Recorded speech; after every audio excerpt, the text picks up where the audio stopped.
Alright, in this video I'm going to be talking about regression. So regression is going to be our topic. So curve fitting, and in particular least squares regression. Least squares.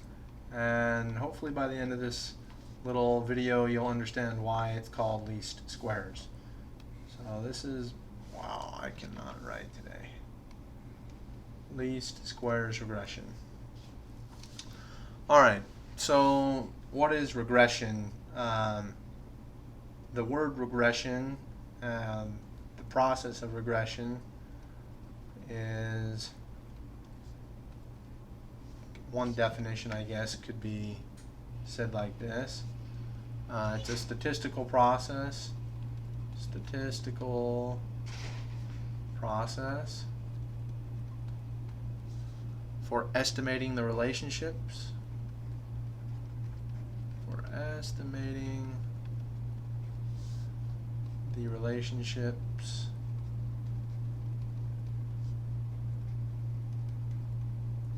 between variables.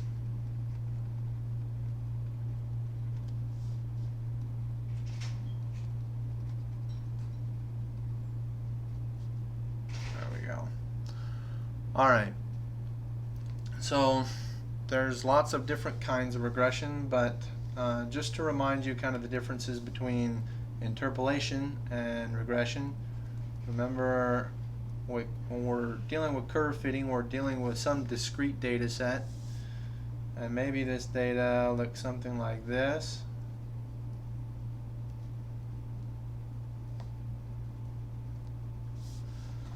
And the goal of regression is to estimate the relationship between these variables. X is our independent variable, Y is our dependent, and we want to be able to fit a curve that captures the trend of the data.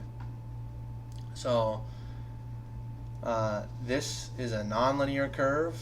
It's not a line. The trend is not linear. So there is nonlinear regression. Nonlinear regression. And this is kind of our goal, is to get to talk about this. But it's always easier to introduce a topic using the simple cases. So we're going to start with linear regression. Start with linear regression.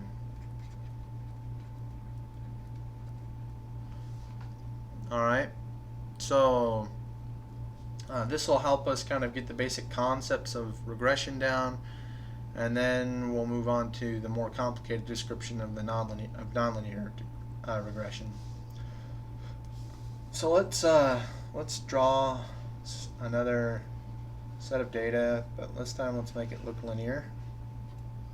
So we've got Y and X. Let's say we have some data points that look like this.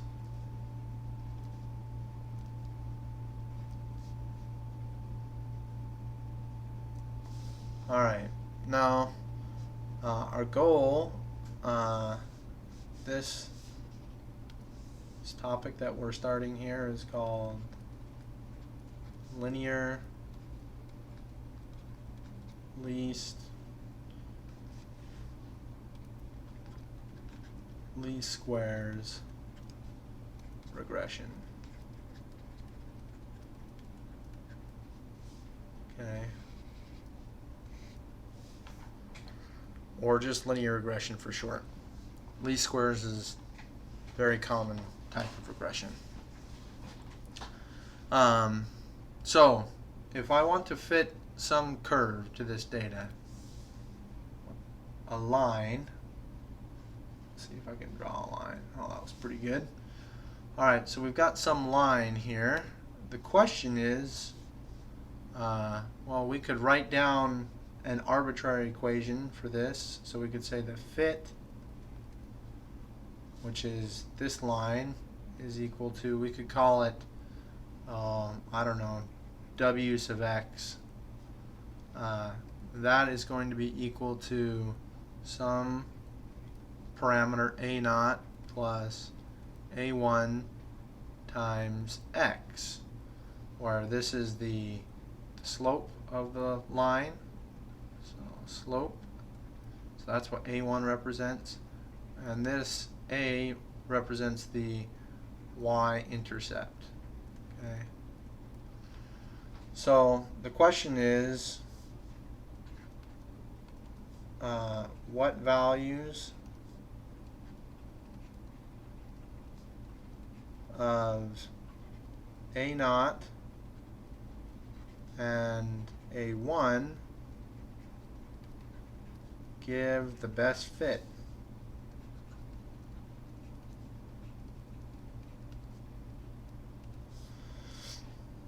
I could just invite everybody to arbitrarily draw their line and say, oh, that's the best fit, but that's not very rigorous, and then everybody would be disagreeing about what their predictions or estimates between variables are. So let's be more rigorous and use math to help us, clarify and quantify what best means.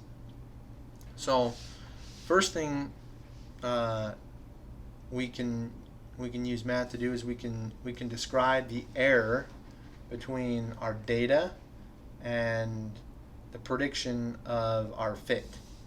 So our data here is represented at a bunch of points.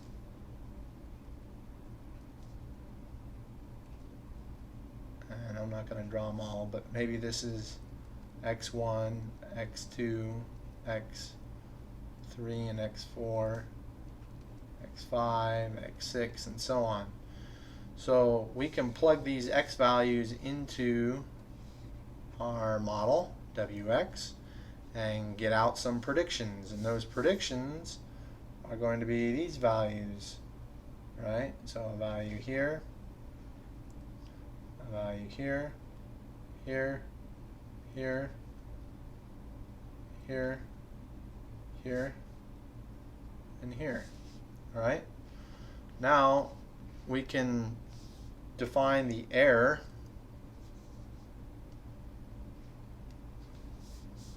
So we can say the EI is going to be equal to YI. So YI are these actual data points.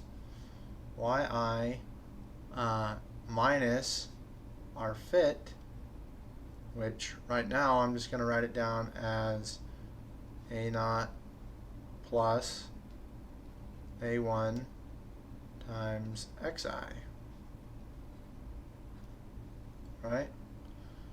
So that's the difference between the two. And that difference, I'll just color it in green here, is represented by the distance, right? Well, the difference isn't the distance, but you can see that there are some negative values and some positive values. Sometimes the error is negative and sometimes it's positive. So this right here is positive error, so this is positive error, negative error, negative error, positive error, negative error. Oh, I got it mixed up. This one, YI is bigger than this, so yeah, that's positive. I was right. Positive, negative, negative, positive, negative, negative, positive. Okay?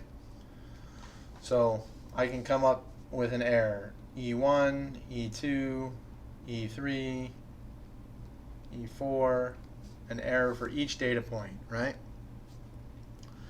So the question is, how do we get how can this help us determine what the best fit is?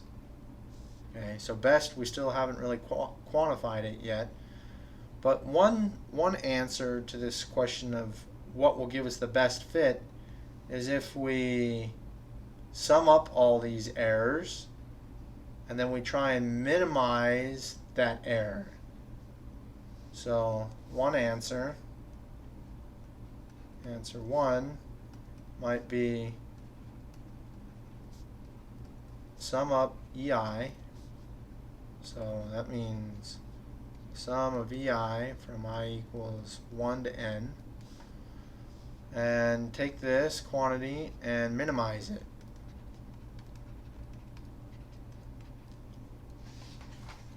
Well, I just want to show you a little PowerPoint here.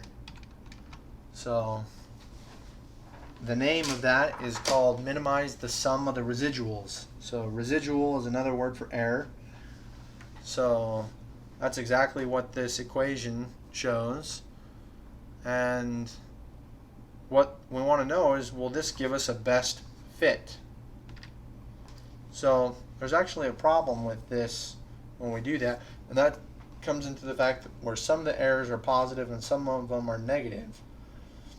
So if we have this example right here, or we have 3 points exactly on a line, we would want to pick our fit such that the line went through all 3 of those points.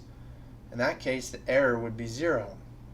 Well, guess what? This line right here also gives a sum of the residuals equal to 0, because this is a negative error equal to this error, and so they cancel each other out, and then there's no error for this point. So because they cancel each other out, this line is also a potential solution that minimizes just the sum of the residuals. So I might ask you, well, what's the solution to that? And right off you would probably think, well, just take the absolute value of the residuals. So that's been thought of too, but that actually has its own problems. There are cases like where I've got data like this, where the minimizing the sum of absolute values of the residuals still doesn't yield a unique solution, because any curve that passes through this hourglass shape of 2 lines is going to have the same value for the sum of absolute values of the residuals. So what now? What do we do now? Well, it turns out there's another metric called the sum of the squares of the squares of the residuals. So instead of taking the absolute value, let's just simply square the error, square the residuals, and then sum them up. So if we do that, that leads to the case where we have a unique single best fit. Alright, so what we want to do then is the best approach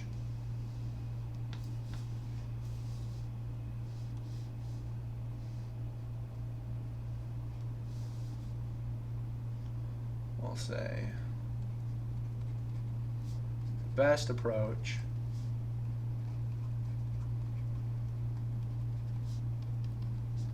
is to find, or is to use the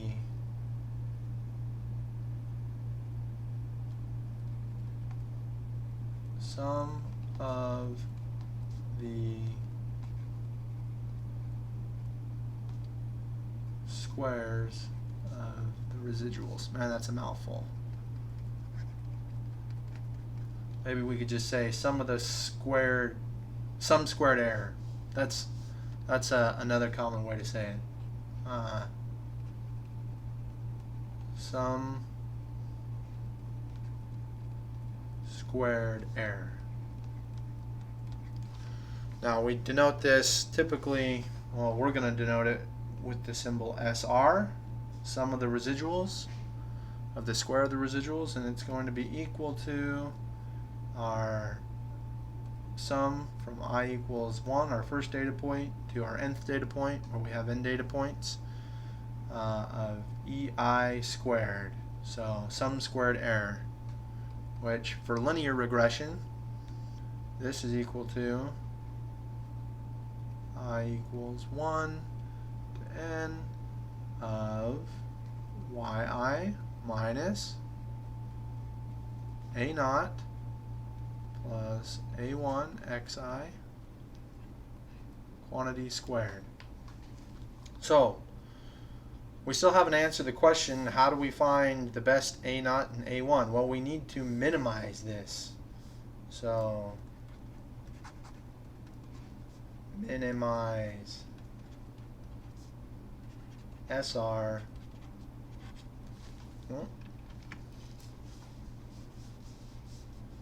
minimize SR, yikes,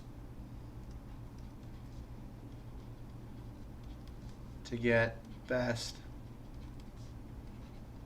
A naught and A1. So we just finished talking about optimization in this course. So this is SR. We can think of SR as a function of A naught and A1. How do we find maxes and mins of functions? Well, let's just use calculus. So use calculus.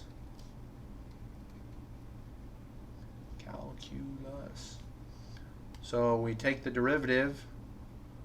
So the derivative of SR with respect to the first variable, A naught, set that equal to 0. And the derivative of SR with respect to A1, set that equal to 0, and then solve those equations for A naught and A1. Solve for A naught and A1. Alright, I'm not going to do this by hand. It's fairly involved. I'll show you the PowerPoint of it though here. Alright. Sorry about this. Partial of SR with respect to A naught, partial of SR with respect to A1. You just use the chain rule. So the 2 comes down, and then you take the derivative of the inside with respect to A naught, which is just minus 1, so you get minus 2 out there instead of just 2. And then same here, you get a minus, the minus sign, but you also get xi, which is the partial derivative of this inside piece with respect to A1. Alright, now we set these equal to 0. We distribute the summation signs here. And then we have a set of 2 simultaneous equations with 2 unknowns, which we can solve for A naught and A1. And solving them yields these equations here for A1 and A naught. So now we know how to calculate the best A1 and A naught, at least as long as we're defining the best as the values of A naught and A1 that minimize sum squared error. So that's linear regression. I will in another video I will show how we can actually calculate A1 and A naught for a data set in Excel, and hopefully that will kind of help you see how you can use these equations to actually generate the equation for a line that you fit to some data. And if you've plotted data in Excel before and you've clicked on the data and clicked on the options to show the trend line, and that trend line that you see is actually calculated by using these parameters here, A naught and A1. A naught and A1. So that's how we get the best A naught and A1. So we'll see you in the next video where I'll demo an example of this.